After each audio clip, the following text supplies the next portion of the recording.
Hello student, आज आपण differentiation या चॅप्टरमधला पुढची जी कन्सेप्ट आहे डेरिव्हेटिव्ह ऑफ पॅरामेट्रिक फंक्शन तो बघणार आहोत.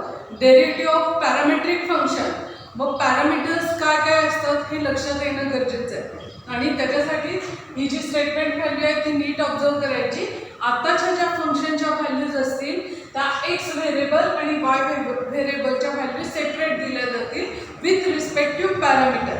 त्या ज्या व्हॅल्यूज आहेत एक्स आणि वायच्या त्या सेपरेट जरी असेल तरी एकाच पॅरामीटरच्या अंडर त्या व्हॅल्यू दिलेल्या असतील आणि हे जे आहे ते इक्वेशननुसार असं इंडिकेट केलं जातं. If equation X is equal to F of T, X हा एक फंक्शन आहे आणि तो पॅरामीटर टीच्या फॉर्ममध्ये आहे. Similarly Y is equal to एक अनदर फंक्शन आहे जी ऑफ टी, पण पॅरामीटर सेम आहे T, where T is a parameter. हे जर असेल तर मग define on the variable T, म्हणजे हे जे फंक्शन आहे ते डिफाईन केलंय टी वर, then the function is called as parametric function. म्हणजे हे एक्स आणि वाय हे जे फंक्शन आहे त्या फंक्शनला म्हणायचं पॅरामेट्रिक फंक्शन. आणि हे जर पॅरामेट्रिक फंक्शन असेल तर त्या पॅरामेट्रिक फंक्शनला आपल्याला डिफरन्शिएट करता येतं with respect to that parameter. म्हणजे जो पॅरामीटर आहे तो टी आहे, त्यामुळे ह्या फंक्शनला एक सेपरेटली डिफाईन करून घ्यायचं विथ रिस्पेक्ट टू टी, ह्याला डिफरन्शिएट वेगळं करून घ्यायचं आणि ह्याला डिफरन्शिएट करायचं विथ रिस्पेक्टिव्ह टी. असे दोन फंक्शन दोन वेगळ्या डेरिव्हेटिव्हच्या फॉर्ममध्ये मिळतात. पण इथे एक थेरम दिलेला आहे आणि त्या थेरमनुसार आपल्याला परत डी वाय बाय डी एक्सचीच फॉर्ममध्ये, म्हणजे जसं आपण पूर्वी कॅल्क्युलेट करत होतो D Y by D x, त्याच फॉर्ममध्ये जर व्हेरिएबल आणायचं असेल, डेरिव्हेटिव्हचा फॉर्म आणायचा असेल तर त्याच्यासाठी हा थेरम महत्त्वाचा आहे. आणि थेरम काय सांगतो आपल्याला, if x is equal to f of t and y is equal to g of t are the differentiable function of t. म्हणजे इंडिव्हिज्युअली x आणि y कसे डिफरन्शिएबल फंक्शन ऑफ t आहे. So that y is also differentiable function of x. y पण डिफरन्शिएबल function आहे x चा. आणि या केस मध्ये एक कंडिशन असते, dx अपॉन dt ची जी व्हॅल्यू आहे ती 0 नसेल. का तर ते तुम्हाला इथे लक्षात येईल, कारण जर अपॉन 0 टर्म असेल तर ती इन्फिनिटी कडे जाते, म्हणूनच ती व्हॅल्यू 0 नसली पाहिजे. तरच आपल्याला dy बाय dx ची व्हॅल्यू कॅल्क्युलेट करता येते. dy by dx is equal to dy by dt, म्हणजेच डेरिव्हेटिव्ह जो y चा आहे तोच इथे दिसतोय बघा न्यूमरेटरला. जो आपण y चा डेरिव्हेटिव्ह इथे घेऊ तोच इथे न्यूमरेटरला दिसतोय आणि जो x चा डेरिव्हेटिव्ह घेऊ तोच आपल्याला डिनॉमिनेटरला दिसतोय. साहजिकच आहे, आपलं लॉजिक काय असतं, डिनॉमिनेटर कॅन्सल जर झाला तर D Y by D X ही टर्म आपल्याला मिळते. सेम फॉर्ममध्ये ही टर्म लक्षात ठेवायची. D Y by D X जर हवं असेल तर D Y by D T आणि D X upon D T या फॉर्ममध्ये ही टर्म आली पाहिजे. आता हा टीच पॅरामीटर असतो का प्रत्येक केसमध्ये, तर अजिबात नाही. पॅरामीटर वेगवेगळा असू शकतो. फॉर एक्झाम्पल इथे काही एक्झरसाइज मधले मी क्वेश्चन्स घेतलेले आहेत, त्याच्यामध्ये पहिल्या ह्याच्यामध्ये टी पॅरामीटर दिसतं, दुसऱ्या केसमध्ये मात्र थीटा दिसतं आणि थीटा सुद्धा पॅरामीटर असू शकतो. असे वेगवेगळे पॅरामीटर्स असू शकतात. यू व्हीच्या पण फॉर्ममध्ये पॅरामीटर्स असू शकतात. ह्या ज्या टर्म्स आहेत त्या टर्म्समधले पॅरामीटर्स कुठले आहेत हे नक्की लक्षात घ्यायचं आणि त्या रिस्पेक्टिव्हली त्याचा डेरिव्हेटिव्ह कॅल्क्युलेट करायचा. ए बी सी असे जर टर्म्स असतील तर ते कॉन्स्टंट सपोज करायचे. ए बी आणि सी असे जर लेटर्स असतील त्याच्यामध्ये तर ते कॉन्स्टंट सपोज करायचे. पॅरामीटर्स हे नेहमीच टी या लेटरनी मॅक्झिमम ठिकाणी दाखवलं जातं, थीटा या लेटरने पॅरामीटर इंडिकेट होतो. काही केसेसमध्ये यू आणि व्ही हे लेटर सुद्धा यूज केले जातात पॅरामीटर इंडिकेट करण्यासाठी. ते पॅरामीटर्स ओळखता आले पाहिजे. बाकीचे सगळे जे लेटर्स आहेत ए बी सी डी वगैरे असे जर लेटर्स आले तर ते लेटर्स कॉन्स्टंट म्हणून सपोज करायचे. ते जे व्हॅल्यूज आहेत त्या कॉन्स्टंट म्हणून सपोज करायच्या आणि त्यानुसार त्याचं डेरिव्हेटिव्ह जे आहे ते कॅल्क्युलेट करायचं. ही जी टर्म आहे ही उलटी पण असू शकते, म्हणजे X is differentiable function of Y असं सुद्धा काही केसेसमध्ये आपल्याला सॉल्व करायचं आहे. फॉर एक्झाम्पल इथे पहिल्या क्वेश्चनमध्ये आपल्याला फाइंड आउट करायचं आहे D Y by D X, म्हणजेच Y is differentiable function of X आहे. Y is differentiable function of X. पण इन केस आपल्याला D X upon D T जर डी वाय जर फाइंड आउट करायचं असेल तर हाच जो फॉर्म्युला आहे तो आता रेसिप्रोकल फॉर्ममध्ये लिहावा लागेल. म्हणजेच लिहिता येईल D X upon D T upon dy upon dt या फॉर्ममध्ये ही टर्म आपल्याला लिहिता येईल. सो विथ रिस्पेक्टिव्ह अबाउट दिलेले जे आहे ते आपल्याला बघून घ्यावं लागेल. नेहमी विथ रिस्पेक्टिव्ह मग जी टर्म असते शेवटी ती टर्म नेहमी डिनॉमिनेटरला येते. हे लॉजिक बेसिक लक्षात ठेवा, कारण ह्याच्यावर नंतर प्रॉब्लेम्स आपल्याला एक्झरसाइजमध्ये सॉल्व्ह करायचे. हे जे आहे हा थेरम ह्याचं प्रूफ मी मागे पण सांगितलं, डेरिव्हेटिव्हचे प्रूफ जे आहेत ते एकसारखेच आहेत. पुस्तकामध्ये पण हा प्रूफ दिलेला आहे, ते सगळ्यांनी व्यवस्थित बघायचा आहे आणि तो लिहून पण काढायचा आहे. प्रूफ मी आता घेणार नाही आहे, प्रूफच्या स्टेप्स त्याच आहेत ज्या आपण मागच्या प्रूफमध्ये बघितलेल्या होत्या थेरममध्ये. तशाच पद्धतीने हाही थेरम तुम्हाला सॉल्व्ह करायचा आहे. दोन गोष्टी बेसिक लक्षात ठेवायचं की पॅरामेट्रिक फंक्शन हे ओळखता येणं खूप सोपं आहे, कारण विथ रिस्पेक्टिव्ह एक्स आणि वाय अशा दोन्ही वेगवेगळ्या टर्म दिलेल्या असतात. ते फंक्शन हे पॅरामेट्रिक फंक्शन असतं. हे पहिल्यांदा लक्षात घ्यायचं की एक्सची व्हॅल्यू वेगळी दिली असती आणि वायची वेगळी. आणि इम्प्लिसिट फंक्शन जे आपण मागे बघितलं, इम्प्लिसिट फंक्शन मध्ये काय होतं, एक्स वायच्या व्हॅल्यू एकत्रित एकाच वेळेस दिल्या जायच्या. त्याला एक्स व्हेरिएबल आणि वाय व्हेरिएबलचाच फॉर्म होता, त्याला दुसरा फॉर्म नव्हता. पण इथे मात्र वेगवेगळे फॉर्म्स आहेत. विथ रिस्पेक्टिव्ह पॅरामीटर आपल्याला ती टर्म पहिल्यांदा डिफरन्शिएट करून घ्यावी लागते आणि नंतर त्याची जी व्हॅल्यू आहे ती जशी पाहिजे, म्हणजे dy बाय dx जर पाहिजे असेल तर हा फॉर्म्युला येईल, dx अपॉन dy पाहिजे असेल तर ह्या पद्धतीने त्या टर्मला एक्सप्रेस करायचं, पुढचं कॅल्क्युलेशन करत जायचं आणि व्हॅल्यू आपल्याला ऑटोमॅटिक मिळत जाईल. प्रॉब्लेम्स एकदम सोपे आहेत, फक्त लक्षात घ्यायच्या मागच्या सगळ्या व्हॅल्यू, म्हणजे कंपोजिट फंक्शनचा डेरिव्हेटिव्ह, लॉगॅरिथम फंक्शनचा डेरिव्हेटिव्ह, इन्व्हर्स फंक्शनचा जो डेरिव्हेटिव्ह आपण बघितला तो पण लक्षात घ्यायचा, इम्प्लिसिट फंक्शनचा डेरिव्हेटिव्ह आपण बघितला तोही लक्षात घ्यायचा आणि त्याच्यानुसार प्रॉब्लेम्स जे आहेत ते सॉल्व्ह करायचे. मॅक्झिमम इन केस जेव्हा तुम्हाला इन्व्हर्स फंक्शन असतो तेव्हा इन्व्हर्स फंक्शनसाठी इन्व्हर्स ट्रिग्नोमेट्रीच्या सगळ्या ज्या मेथड्स आहे, आपण एक 4-5 पद्धतीने इन्व्हर्स फंक्शन कसे कॅल्क्युलेट करायचे हे बघितलेले आहेत. त्या पद्धतीपैकी कुठली मेथड इथे यूज केली जाते हे नीट ऑब्झर्व करायचं आणि त्याचा यूज करून ती टर्म सिम्प्लिफाय करायची. त्यामुळे मागच्या सगळ्या एक्झरसाइज व्यवस्थित तुमच्या झालेल्या असल्या पाहिजे. त्याचे ते जे व्हिडिओज आहेत ते तुम्ही व्यवस्थित बघितले पाहिजेत आणि त्याच्या ज्या एक्झरसाइज आहेत त्यासुद्धा व्यवस्थित जर सॉल्व्ह केल्या तर ही एक्झरसाइज तुम्हाला अगदी सोपी जाईल, कारण ह्याच्यातल्या टर्म छोट्या आहेत आणि व्हॅल्यू लगेच कॅल्क्युलेट होतात. फक्त तुम्हाला रेफरन्स घ्यावा लागतो मागच्या एक्झरसाइजचा आणि त्यानुसार टर्म्स ज्या आहेत त्या सिम्प्लिफाय करायच्या आणि सॉल्व्ह करायच्या. आता आपण एक्झरसाइज सॉल्व्ह करूया. एक्झरसाइज 1.4 चे जे क्वेश्चन आहे पहिला तो आहे फाइंड dy बाय dx आणि टर्म दिली आहे x ची एक वेगळी आणि y ची एक वेगळी. पहिले 2-3 जे क्वेश्चन्स आहे याच्यातले त्या हार्डली 1-1 मार्काचे क्वेश्चन्स आहेत, कारण खूप सोपे आहेत. व्हॅल्यू फक्त डिफरन्शिएट करून सबस्टिट्यूट केलं की आन्सर लगेच येईल. पहिली जी टर्म आहे त्यातली x = 80² and y = 280. साहजिकच आहे की पॅरामीटर दिसतो आपल्याला, म्हणून ही जी टर्म आहे ती डिफरन्शिएट करूया विथ रिस्पेक्टिव्ह टी ने आणि y ची पण टर्म आपण विथ रिस्पेक्टिव्ह टी ने डिफरन्शिएट करून घेऊया. So we get differentiate with respective T dx by dt आणि एक कोएफिशिएंट आहे as it is right. t² चा फक्त डेरिव्हेटिव्ह आपल्याला घ्यायचा आहे. x चा फॉर्म्युला आठवायचा, रिस्पेक्टिव्ह ज्या पद्धतीने आपण घेतो त्याच पद्धतीने घ्यायचा. सो टर्म इन x² चा जो फॉर्म्युला आहे त्या पद्धतीने t ही व्हॅल्यू त्याची कन्फर्म झाली. आता नीट फक्त टर्म लिहून काढायची, बाकी काहीच कॅल्क्युलेशन याला करायचं नाही. सिमिलर प्रोसेस इकडे करा. Differentiate with respective t, derivative घ्या dy by dt is equal to, आता 2 हे कोएफिशिएंट आहे ॲज इट इज राईट. तो कोएफिशिएंट t चा derivative with respective t we get 1, कारण x ची जर व्हॅल्यू असते तर आपण ते 1 लिहिला असतं. सेम तोच फॉर्म्युला आहे, फक्त व्हॅल्यू लक्षात घ्यायची आणि त्यानुसार लिहित चालायचं.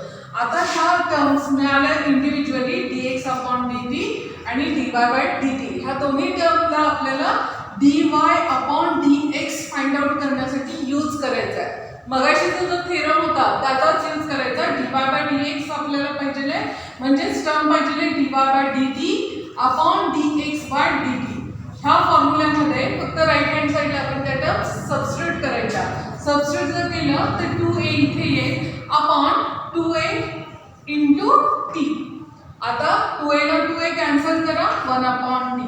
म्हणजे dy बाय dx ची जी व्हॅल्यू दिसेल ती पॅरामेट्रिक फॉर्म मधलीच तुम्हाला व्हॅल्यू दिसेल. पॅरामीटरच्याच फॉर्म मध्ये ही टर्म दिसेल, टीच्याच फॉर्म मध्ये. ती एक्स आणि वायच्या फॉर्म मध्ये टर्म येणार नाही. जो ते पॅरामीटर असेल त्या पॅरामेट्रिक फॉर्म मध्ये ही टर्म येईल. हेच या पद्धतीने सॉल्व करायचं. हे एक्झाम्पल 1 मार्काचं आहे कारण खूप सोपं एक्झाम्पल आहे. व्हॅल्यू ज्या आहेत त्या लगेच डिफरन्शिएट करून आपल्याला लिहिता येतात. जसं जसे एक्झाम्पल पुढे जातील तसे तसे त्याचे जी डेफनेस आहे ती वाढत जाईल आणि त्यानुसार आपल्याला प्रॉब्लेम सिम्प्लिफाय करायचा आहे. सो नेक्स्ट प्रॉब्लेम घेऊया. x is equal to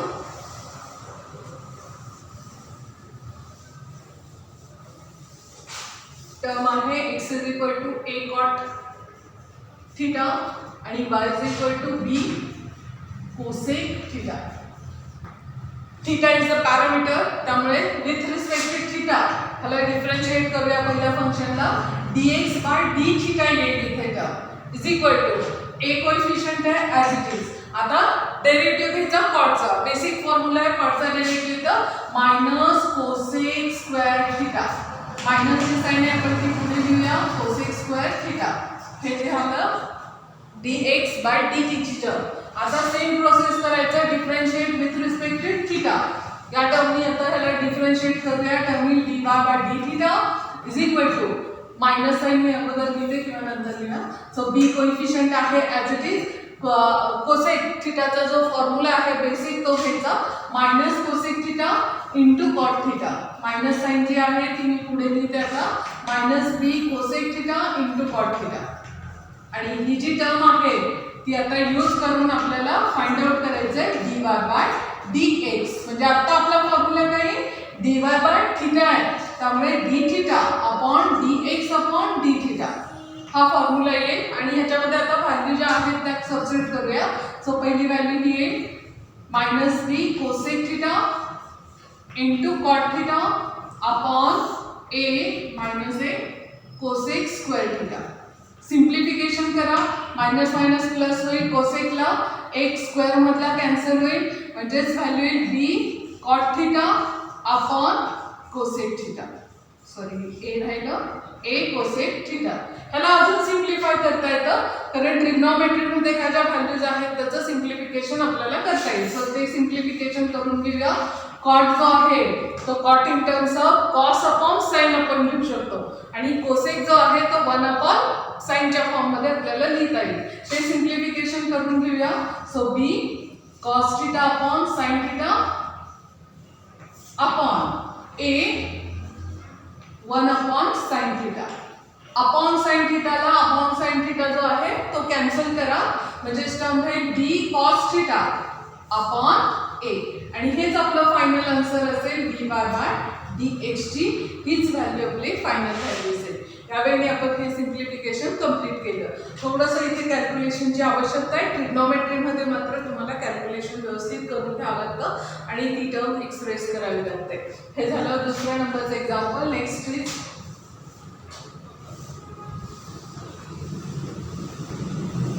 term जी आहे ती सिम्प्लिफाय करूया. थीटाच्याच फॉर्म मध्ये आहे. x is equal to a 1 minus cos theta and y is equal to b theta minus sin theta. Theta is the parameter. Differentiate with respect to theta.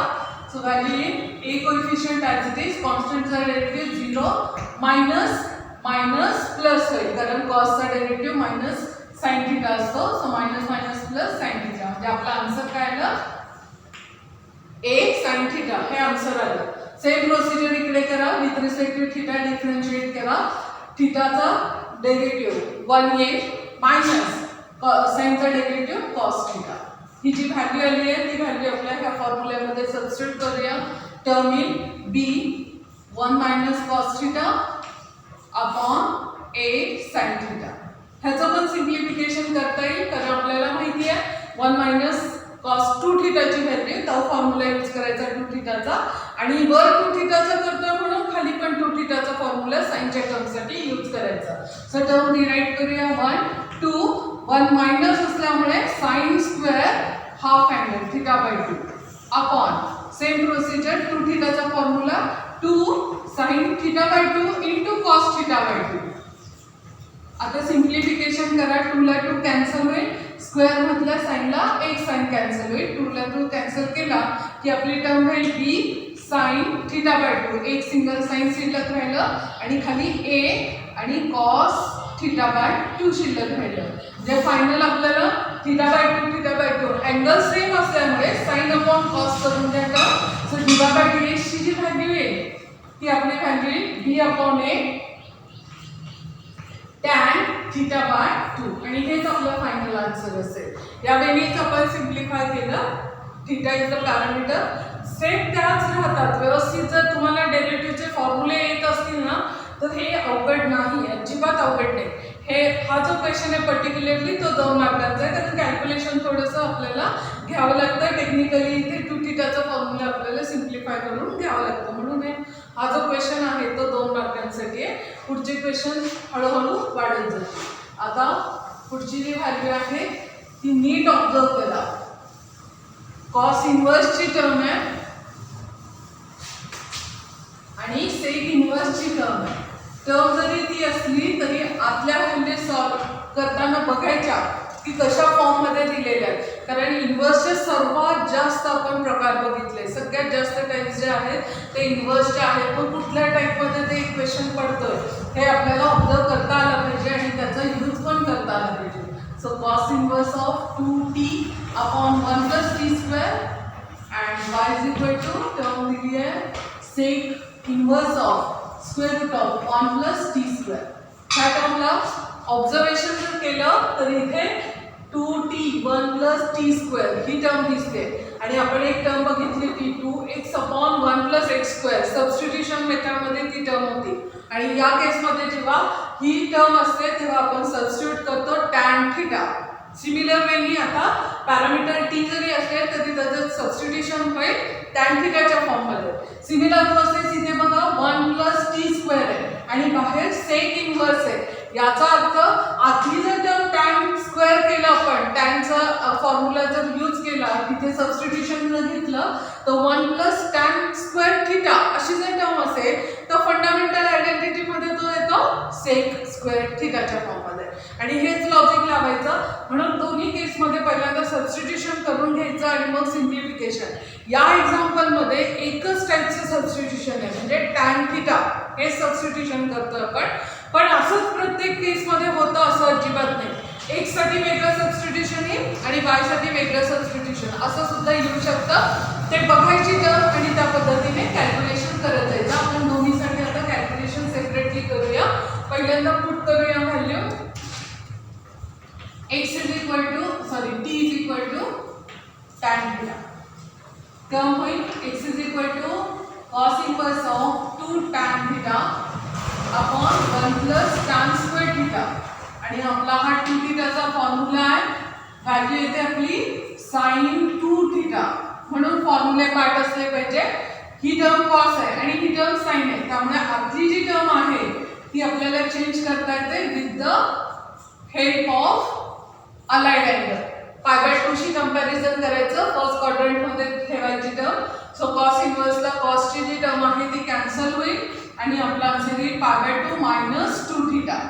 आता value जी आहे ती इथे सबस्टिट्यूशन आणि इथलं पण सबस्टिट्यूशन एकच असल्यामुळे हे नक्की लक्षात ठेवायचं. इथलं सबस्टिट्यूशन आणि हे पण सबस्टिट्यूशन ऑलरेडी आपण ठरवलंय की ते टॅन थीटाच होणार आहे. त्यामुळे ही जी टर्म आहे इथेच डिफरन्शिएट केलं विथ रिस्पेक्ट टू थीटा तरी चालते. नसेल तर तुम्ही पहिल्यांदा हे सबस्टिट्यूशन जे आहे त्याच्यावरून थीटाची व्हॅल्यू रिप्लेस करायची आणि विथ रिस्पेक्ट टू टी त्याला डिफरन्शिएट केलं तरी चालतं. मग टर्म्स नीट ऑब्झर्व करायच्या.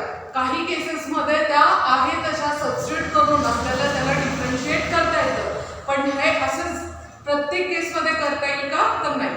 तुम्हाला ते चेक करून घ्यावं लागेल की विथ रिस्पेक्ट टू व्हॉट आपल्याला डिफरन्शिएट करता येतं ते बघावे लागतं आणि त्यानुसार घ्यायचं. आता ह्या केसमध्ये इथे पण आपण टॅन थीटा सबस्टिट्यूट करणार आहोत त्यामुळे मी ह्याला डिफरन्शिएट करेल विथ रिस्पेक्ट टू थीटा.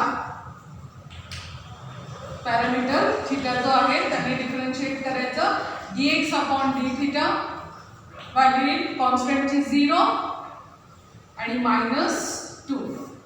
त्यामुळे -2 हेच आन्सर असेल dx/d θ. Next term substitute t is equal to tan θ. Value जी आहे ती सबस्टिट्यूट करूया. Square root of 1 plus tan square theta आणि 1 प्लस tan स्क्वेअर थिटाची जी व्हॅल्यू आहे ती रिप्लेस होईल by fundamental identity sec square theta.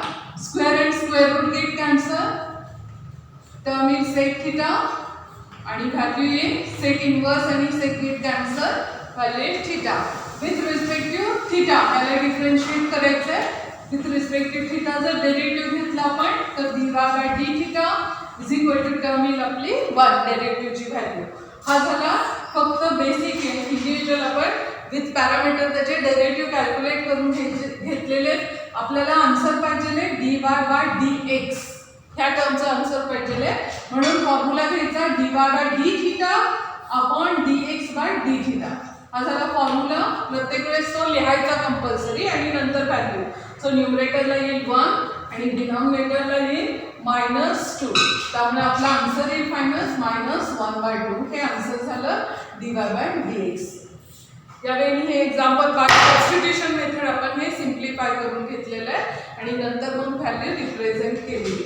Similar वेनी पुढची जी टर्म आहे ती पण नीट ऑब्झर्व करा. लक्षात येईल तुम्हाला सबस्टिट्यूशनच मेथड आहे, पण या केसमध्ये सबस्टिट्यूट जी टर्म करायची आहे पुढच्या एक्झाम्पलकडे नीट जर बघितलं तर सबस्टिट्यूशनची मेथड जी आहे त्याच्यामध्ये सबस्टिट्यूशन जे करायचं ते वेगवेगळ्या टेक्निकनी करावं लागेल. कारण इथे टर्म आहे 4t³ -3t म्हणजे ह्याला सबस्टिट्यूशन मेथड कॉसचा फॉर्म्युला आहे cos 3 θ आणि म्हणूनच t ची व्हॅल्यू आपल्याला cos θ सबस्टिट्यूट करून घ्यावं लागेल. इथे मात्र तुमची टर्म आहे स्क्वेअर रूट ऑफ 1 - t² आणि म्हणून आपला जो बेसिक सबस्टिट्यूशनचा आहे स्क्वेअर रूट ऑफ 1 - x². ही जी टर्म आहे त्याच्यानुसार ही जी व्हॅल्यू आहे ती आपल्याला रिप्लेस करता येते साईनच्या फॉर्म्युल्यानुसार. साईन थिटा सबस्टिट्यूट करायचं आणि मग सिम्प्लिफिकेशन करायचं. सबस्टिट्यूशनचा जो चार्ट आपण मागे बघितला होता ना तो कायमस्वरूपी लक्षात ठेवायचा आणि त्यानुसारच सबस्टिट्यूशन करायचं. टर्म्स नीट ऑब्झर्व करायच्या आणि हे ऑब्झर्वेशन कधी येतं आपल्याला ज्यावेळेस आपले फॉर्म्युले पक्के असतात. फॉर्म्युल्यानुसार सुद्धा तुम्हाला ते टर्म्स लगेच लक्षात येईल. कारण इथे value square root of 1 - sin² जर केलं तर फंडामेंटल आयडेंटिटीचा फॉर्म्युला लगेच येईल आणि त्याच्यानुसार आपल्याला सिम्प्लिफाय करता येईल. सो जी टर्म दिलेली आहे ती आहे 4t³ -3t आणि y ची व्हॅल्यू आहे tan inverse of square root of 1 - t² upon t. आता सिम्प्लिफिकेशनसाठी याला वेगळं सबस्टिट्यूशन आहे. Put t is equal to cos θ substitute करूया. So x is equal to cos inverse of 4 cos³ θ -3 cos θ आणि 3 θ चा जो आपला फॉर्म्युला आहे त्याच्यानुसार ही टर्म रिप्लेस करा. व्हॅल्यू येईल 3 θ. टर्म सिम्प्लिफाय होईल. Inverse trigonometric get cancel. Term ही शिल्लक राहिली. याला डिफरन्शिएट करा with respect to theta. Parameter theta असल्यामुळे याला डिफरन्शिएट करा with respect to theta. Term in 3. कारण इथे पण आपण थिटाच घेणार आहोत म्हणून मी ह्याला पण त्याच वेळी डिफरन्शिएट केलं. अदरवाईज तुम्ही इथे जी टर्म आहे ती इनवर्सच्या फॉर्ममध्ये घेऊन सुद्धा सिम्प्लिफिकेशन करू शकता. इथे जी टर्म आहे त्याला सिम्प्लिफाय करा. Put t is equal to sin θ cos θ जरी घेतला ना तरी चालेल. फक्त व्हॅल्यू त्या पद्धतीने थोड्याशा बदलत जातील. तुम्ही टर्म लक्षात घेऊ शकता त्या पद्धतीने. cos जरी इथे θ सबस्टिट्यूट केला ना तरी चालेल. So tan inverse of square root of 1 - sin² θ upon sin θ. Simplification करूया. स्क्वेअर रूट ऑफ फंडामेंटल आयडेंटिटीचा फॉर्म्युला 1 - sin² ची व्हॅल्यू cos². सो टर्म येईल स्क्वेअर आणि स्क्वेअर रूट कॅन्सल होईल पुढच्या स्टेपमध्ये. स्क्वेअर आणि square root cancel. cos θ upon sin θ. cos upon sin we get cot θ. बाहेर काय नाही आतमध्ये cot आहे. त्यामुळे व्हॅल्यू जी आहे ती फंडामेंटल अलाइड अँगल यूज करा आणि चेंज करा. π/2 ची कंपॅरिझन करायचं. π/2 - θ inverse trigonometry get cancel, π/2 minus theta ही जी व्हॅल्यू आली आहे तिला डिफरन्शिएट करा विथ रिस्पेक्ट टू थिटानी. थिटानी डेरिव्हेटिव्ह घ्यायचा आता dy/d θ. आन्सर येईल कॉन्स्टंटचं 0 मायनस एकच सिंगल टर्म आहे विच इज 1. आणि ही जी व्हॅल्यू आली आहे ती आता आपल्याला dy/dx च्या फॉर्ममध्ये पाहिजे आहे.